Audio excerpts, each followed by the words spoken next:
Alors, vraiment, quand on parle, n'est-ce pas, de l'injustice au Cameroun, ça devient du n'importe quoi. Parce qu'à un moment donné, on ne comprend pas à la fin ce que devient le projet Cameroun. Parce que dans notre pays, c'est vraiment incroyable. N'est-ce pas? Si à Douala, on me dit qu'on doit protéger le droit des minorités, voilà un débat. C'est comme ça qu'on doit poser le problème. C'est comme ça qu'on doit poser le problème. À Douala, il y a un problème de protection de droits de minorité. C'est ça la vérité. L'État doit s'arranger à trouver un espace pour protéger le Ngondo, pour protéger les valeurs traditionnelles des Douala à Douala, parce qu'ils sont devenus des minorités à l'intérieur d'une ville cosmopolite. Ça c'est un problème de société. Vous comprenez? Je vis ici à New York. Hein? Je peux acheter une maison à New York sans être étranger à New York. Parce que la loi ici, c'est la loi de la résidence. Personne ne peut me chasser de ma maison ici à New York, tout simplement parce que je suis Camerounais. Comment voudriez-vous qu'à Douala et à Yaoundé, les gens se comportent comme s'ils ont le droit de chasser des Camerounais à Douala ou à Yaoundé, tout simplement parce qu'ils doivent aller chez eux? Soyons sérieux. Soyons sérieux. Voilà des gens qui sont partis d'ailleurs, qui sont venus acheter des terrains à Douala, qui paient les impôts à Douala, qui construisent la ville de Douala, qui contribuent à l'économie de Douala, et qu'on veut discriminer sous forme d'apartheid et dire que non, comme ils sont des allogènes, ils n'ont pas des droits comme les autochtones. Ça ne veut absolument rien dire. Si on doit chasser tous les allogènes dans chaque ville de notre pays, le Cameroun va devenir quoi? Vous comprenez? Or, ce sont les autochtones qui vendent les terres. Si quelqu'un vend les terres de ses ancêtres, à qui la faute? Vous ne pouvez pas vendre vos terres et vous plaindre que les gens ont acheté. Parce que pour se plaindre, si vous ne voulez pas que les gens achètent des terres, ne vendez pas les terres. Vous comprenez? C'est ça la vérité. C'est ça la vérité. Donc, la loi doit être toilettée en sorte que des concepts comme allogène et autochtone devraient disparaître de la constitution de notre pays. Si on veut éviter une guerre civile qui n'aura pas de sens. Parce que les gens ne se sentent pas en sécurité d'investir dans des villes où ils ne sont pas autochtones. C'est ça la vérité. Je ne peux pas prendre mes économies pour aller construire des immeubles à Yaoundé ou à Douala, où les gens vont me taxer d'halogène parce que je ne suis pas Ewondo ou bien Sawa. Vous comprenez? Pourtant, ils ont des terres et ils vendent ces terres. Vous comprenez? Donc, à un moment donné, il faut qu'on soit sérieux. Il faut qu'on soit sérieux. Vous comprenez? Alors, l'injustice est en train de devenir la norme dans notre pays. On prend des innocents qu'on balance en prison et les gros bonnets, ceux-là qui volent des milliards, n'est-ce pas, sont en liberté et sont même promus à des postes de responsabilité. C'est incroyable. C'est tout simplement incroyable. Donc voilà pourquoi nous disons que le Cameroun, c'est notre pays. Et sur le terrain politique, il ne faut pas que les gens utilisent des subterfuges, le repli identitaire pour persécuter des Camerounais dans leur propre pays. Vous comprenez? Voilà Tato Stephen. Voilà Tato Stephen. Il est mort. On n'a pas pu l'enterrer chez lui. On l'a enterré à Yaoundé en volée. Vous comprenez? Pourquoi est-ce qu'on n'a pas pu l'enterrer en volée? Parce qu'il y a une guerre dans le nord-ouest et le sud-ouest. Vous comprenez? Mais pourtant, les gens vont nous chanter le vivre ensemble. Pendant qu'il est enterré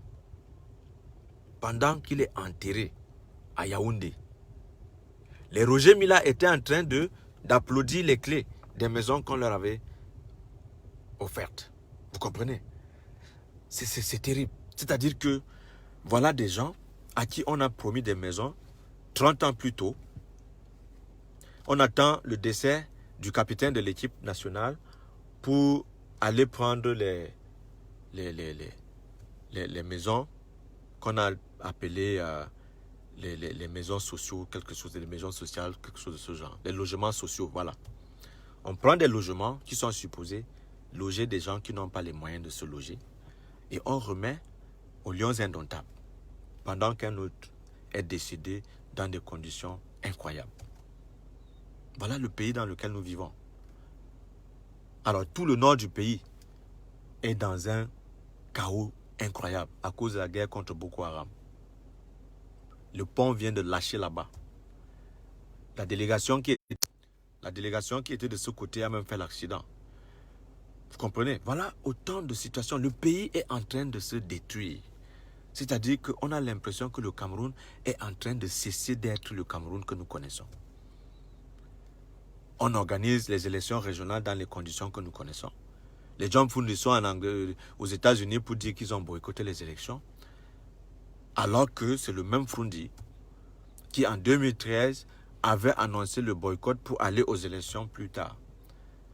Voilà autant d'incongruités de la part de nos leaders politiques qui ne nous amènent pratiquement pas le changement.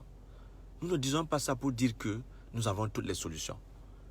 Nous disons ça pour déplorer le fait que nos leaders politiques ne comprennent pas l'urgence de se mettre ensemble dans une dynamique, n'est-ce pas?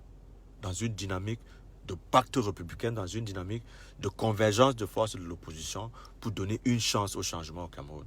On ne peut pas construire le Cameroun seul. Quelle que soit votre pertinence, le messianisme, là, ça ne peut pas apporter la solution au Cameroun.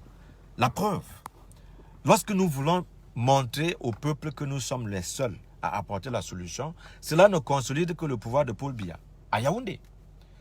Nous avons chanté Paul Biya Mosgo pendant plus de 30 ans. À chaque fois, ils utilisent le tribalisme pour maintenir le pouvoir, pour confisquer le pouvoir. Et les gens n'apprennent pas les leçons du passé. Vous comprenez? Les gens n'apprennent pas du passé. Si on veut réellement apporter le changement au Cameroun, on doit cesser tout comportement qui divise les Camerounais. On a cherché à rassembler les Camerounais autour des valeurs qui peuvent mobiliser tout le Cameroun pour comprendre l'urgence de la refondation de l'État camerounais. Parce que c'est de ça qu'il s'agit. C'est de ça qu'il s'agit. Le président ne peut pas s'asseoir à la présidence et envoyer ses enfants à l'ENAM alors qu'ils n'ont même pas fait les examens. C'est ça la vérité. Alors qu'ils n'ont pas le niveau d'entrer dans ces écoles-là. Entre-temps, on envoie un enfant en prison en Koundéndji parce qu'on a soupçonné cet enfant d'avoir fait une fraude durant les examens qu'il ne contrôle pas. Ce n'est pas lui qui organise les élections. Ce n'est pas lui qui organise les examens. C'est l'office du bac. Donc les gens qui doivent aller en prison sont à l'office du bac. Ce sont ceux-là qu'on devrait arrêter et envoyer en prison parce qu'ils sont à l'origine des fuites des épreuves. Ceux qui doivent démissionner sont dans ce ministère-là. C'est ça la vérité. Mais on laisse tout ça. On est dans la périphérie. On prend des Camerounais pour des gens qui n'ont pratiquement rien dans la tête. Hein? On cherche des boucs émissaires. Le Bamileke a fait ceci, le Bamileke a fait cela. Les Anglo-Bami sont montés, ils sont descendus. Si le Cameroun n'avance pas, c'est à cause de tel ou tel. Il faut que les gens soient sérieux.